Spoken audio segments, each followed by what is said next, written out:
Is this stone an actual piece of the cornerstone of the United States Capitol that has been missing for well over 100 years? Did Masons actually swipe this thing? Find out coming up on Symbols and Secrets.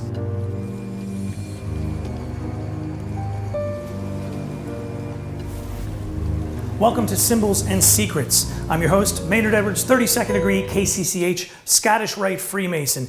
On this show, we break down Dan Brown's The Lost Symbol, both the best-selling novel, 200 million copies in print, and the television show The Lost Symbol, which you can watch on PeacockTV. You can go to PeacockTV.com right now and check it out, or download the app in your app store.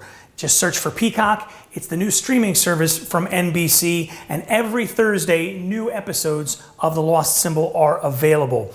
Washington, D.C. itself plays a very pivotal role in the story of The Lost Symbol. Our hero, Harvard symbologist Robert Langdon, arrives in Washington, D.C. allegedly to meet his mentor, Peter Solomon. He goes to the United States Capitol, and the story takes off from there.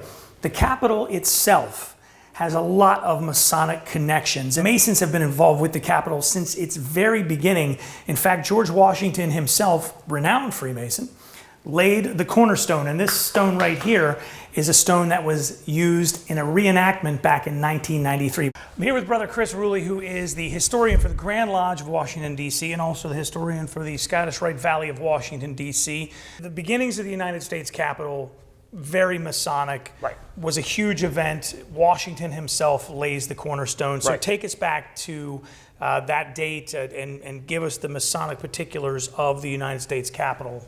Sure. Well, September 18th, 1793, George Washington, with a large contingent of Masons, the military, the public individuals, they all participated.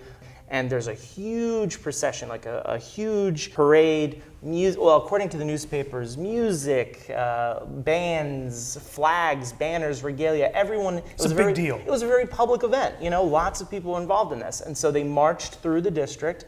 It took them several hours, and anyone who's gone through district commuting traffic now knows it's the same amount of time to get from Georgetown to the Capitol Hill, several amount of hours. Whether you walk or whether you drive, right, it's a couple hours. And so the city planners identified the tallest hill in the district at that time, which was called Jenkins Hill. And so that's where they placed the Capitol building. They marched through the creeks and the wooded areas. They got to Jenkins Hill. Now, the day before that, a Mason actually placed the cornerstone because he was the individual who was setting up a master Mason. Stonemason or a Freemason? Both. Oh, so he's a dual Mason. Correct. He was a member. There are dual Masons. There are dual Masons. He was a member of Federal Lodge Number 1.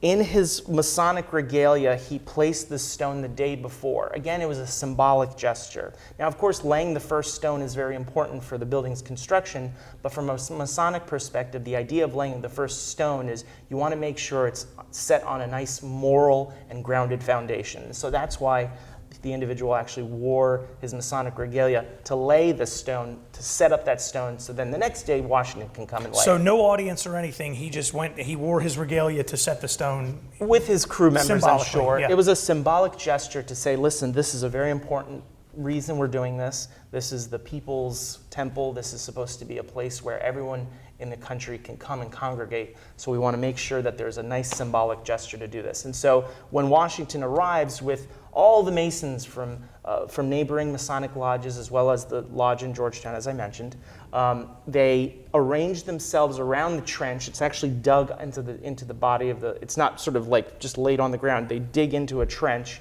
He descends the trench with the 3 masters of the lodges around. So one master from Alexandria, Washington 22, master from Georgetown, the master of Federal Lodge, which we now know as James Hoban. So again, the guy who was the architect of the White House was down into the trench with Washington laying the cornerstone of that Capitol building, which is really cool. And they created these beautiful ornate tools for the ceremony.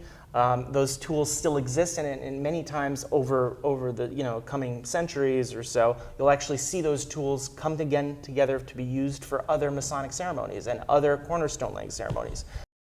We hear on the History Channel and the shows that are that I guess, make a living out of selling these Masonic conspiracy theories, for lack of a better term, that the Masons have hidden the cornerstone of the Capitol, and the cornerstone is missing, has not been found, we're not sure. Right. What's your thought on that? Well, the building itself, over time, the building wasn't just built, in one shot, maybe in like a couple years. And in fact, the dome of the Capitol wasn't completed until the Civil War. So this idea of, it was quickly built and I'm sure it's down there. There's been several iterations and extensions to the United States Capitol. In fact, there were 3 extensions that I can think of at the top of my head where there were additional Masonic ceremonies associated to it. So they were always constructing and building around there. And you also have to take into account that, well, the War of 1812. It was a near rebuild, rebuild. The British burned down the building. And so I don't think there's a Masonic conspiracy. I think they were just terrible record keepers. And so we don't necessarily know. In fact, if, for the Masons listening at home, when you actually go and see the newspaper account of where the cornerstone, which corner, that is not the corner that Masons usually place the cornerstone. They placed it in the southeast according to the newspaper account. Well, if you're a Mason, you know exactly where the cornerstone is supposed to be. The northeast corner. Exactly. So why would it be in the southeast? And there have been Masons that I know of, that are researchers, historians, that still ponder, is this a typo in the newspaper? Was this just the brother or the individual who wrote the account didn't really know?